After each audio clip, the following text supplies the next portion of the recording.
हिंदी पाठ्य पुस्तक भाषा संचय पाठ 5 गोनू का कमाल। आज इस पाठ में हम दो भाइयों की कहानी को समझेंगे।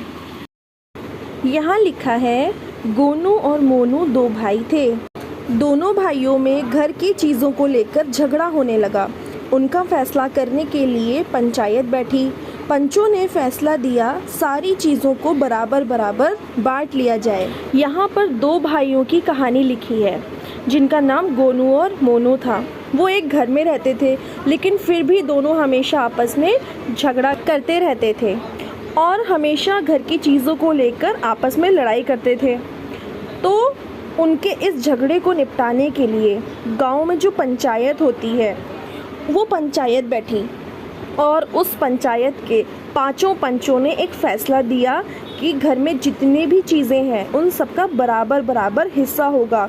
आधी चीज़ें गोनू को मिलेंगी और आधी चीज़ें मोनू को। आगे यहाँ लिखा है, घर तथा अन्य सारी चीज़ें तो बराबर बराबर बट गईं, लेकिन कंबल और भैंस कैसे बांटे जाएं? कंबल भी एक ही था और भैंस भी एक ही थी। इन दोनों चीज़ों को दोनों भाइयों में बांटना था, यह संभव न था। इसका मतलब यह है कि घर में जितना भी सामान था उन सारे सामानों को दो बराबर हिस्सों में दोनों भाइयों को बांटा गया। लेकिन एक समस्या यह हुई कि उनके पास एक ही कंबल था और भैंस भी एक ही थी। अब मुश्किल ये थी कि ये दोनों भाइयों में कैसे बांटे जाएं। तो आगे देखते हैं क्या हुआ। गांव के लोगों को गोनू ने बहुत बेवकूफ़ बनाया था। इसी कारण कई पंच गोनू को सबक सिखाना चाहते थे।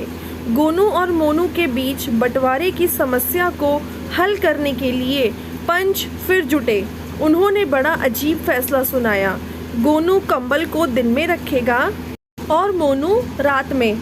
इसी तरह भैंस का पिछला भाग मोनू के हिस्से में होगा और अगला भाग गोनू के हिस्से में।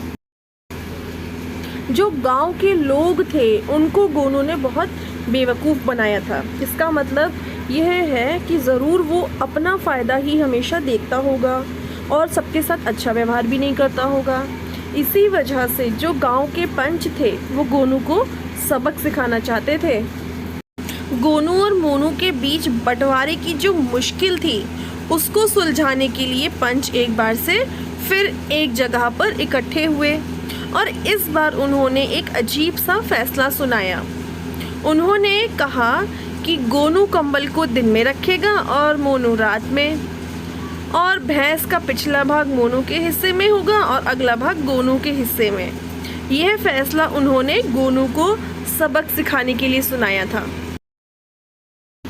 कहानी में आगे लिखा है, इस बंटवारे से मोनू तो खूब मज़े में रहा पर गोनू काफ़ी घाटे में। फैसले के अनुसार रात को कंबल मोनू के पास रहता, वह उसे ओढ़कर मज़े से सोता। गोनू दिन भर कंबल लेकर साफ करता, सुखाता और रात को मोनू कंबल लेकर चला जाता। इधर कंबल के बिना गोनू जाड़े की रात में ठिठुरता रहता। इसी तरह भैंस के मामले में भी गोनू घाटे में रहा। गोनू के हिस्से में भैंस का अगला भाग आया था। गोनू दिन भर भैंस चराता था पर शाम को मोनू दूध दुह लेता था, क्योंकि भैंस का पिछला भाग मोनू के हिस्से में आया था। गोनू दूध पीने के लिए भी तरस गया। पंचों के इस फैसले से मोनू को तो फ़ायदा ही फ़ायदा हुआ, क्योंकि रात को भरी सर्दी में उसे कंबल ओढ़ने के लिए मिल जाता था और शाम को भैंस का दूध पीने के लिए मिल जाता था। लेकिन अगर कोई नुकसान में रहा तो वो था गोनू, क्योंकि उसे पूरे दिन कंबल का ध्यान रखना पड़ता था, उसे सुखाना पड़ता था, उसे साफ रखना पड़ता था। उधर भैंस को पूरे दिन चारा चराना पड़ता था, उसका ध्यान रखना पड़ता था और शाम को जब वो दूध देती थी तो वो मिल जाता था मोनू को। इस तरह गोनू तो दूध पीने के लिए भी तरस गया, क्योंकि दूध उसके हिस्से में था ही नहीं। चलिए आगे कहानी पढ़ते हैं। यहाँ पर लिखा है, अब गोनू ने एक तरकीब सोची।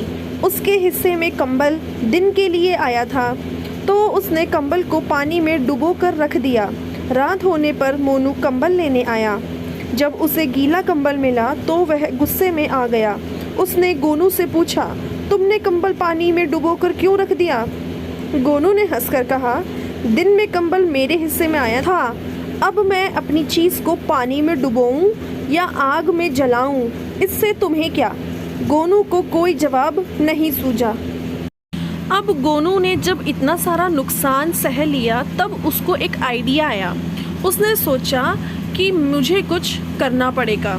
तो उसने क्या किया, जब दिन में कंबल उसके हिस्से में आया तो उसने उस कंबल को पानी में डुबोकर रख दिया। अब जब रात हुई और मोनू कंबल लेने आया तो गीला कंबल उसको मिला और ये देखकर मोनू बहुत गुस्से से भर गया और वो गोनू से पूछने लगा कि तुमने कंबल पानी में डुबोकर क्यों रख दिया? गोनू ने हंसकर क्या जवाब दिया? उसने कहा, दिन में कंबल मेरे हिस्से में आया था, अब मैं अपनी चीज़ को पानी में डुबाऊं या आग में जलाऊं, इससे तुम्हें क्या? यहाँ पे जो लाइन लिखी है नेक्स्ट, गोनू को कोई जवाब नहीं सूझा, यहाँ पर एक करेक्शन है, यहाँ पर होगा मोनू को कोई जवाब नहीं सूझा। यानी कि जब गोनू ने कंबल को पानी में रखा और मोनू ने उससे पूछा कि तुमने ऐसा क्यों किया, तो गोनू ने बोला कि दिन में कंबल मेरे हिस्से में आता है, मैं जो मर्ज़ी चाहे करूं। ये सब सुन करके मोनू को कोई भी जवाब नहीं सूझा कि वो गोनू को कुछ कह सके या पूछ सके। आगे यहाँ लिखा है, इसी तरह भैंस को गोनू ने दिन भर नहीं चराया और उसकी लाठी से पिटाई भी की। मोनू जब भैंस दूहने आया तो गोनू ने लाठी उठा ली और लगा भैंस को पीटने। भैंस पिटाई के कारण उछलने लगी। मोनू को बहुत गुस्सा आया। मोनू को तमतमाया देखकर गोनू ने उससे कहा, भैंस का अगला भाग मेरे हिस्से में है, तुम अपने पिछले हिस्से में जो चाहे करो, मैं अगले भाग को पीटता ही रहूँगा। मोनू को अब समझ में आ गया कि कंबल और भैंस का बंटवारा ठीक नहीं हुआ था। मोनू ने गोनू से क्षमा मांगी। गोनू ने कंबल की बात होने के बाद भैंस को पूरे दिन कुछ भी नहीं चराया और पूरे दिन उसकी लाठी से पिटाई भी करी। जब शाम को मोनू भैंस दूहने आया, यानी कि जब भैंस का दूध निकालने आया, तो गोनू ने क्या किया, उसने फिर से लाठी उठाई और भैंस को खूब मारा। मोनू को ये देख करके बहुत गुस्सा आया। जब मोनू को गुस्सा आया तो गोनू ने उससे बोला, भैंस का अगला हिस्सा यानी कि भैंस का आगे का हिस्सा तो मेरे हिस्से में है और उसके पीछे का हिस्सा तुम्हारे हिस्से में है। अब आगे वाले हिस्से के साथ मेरी मर्ज़ी, मैं जो भी चाहे करूं। तुम्हें पीछे वाले हिस्से के साथ जो करना है वो तुम करो, मैं तो आगे वाले हिस्से को पीटता ही रहूँगा।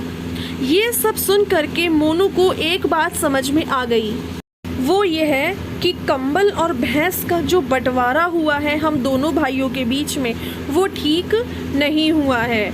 और आखिर में मोनू ने अपने भाई गोनू से क्षमा मांगी, यानी कि माफ़ी मांगी।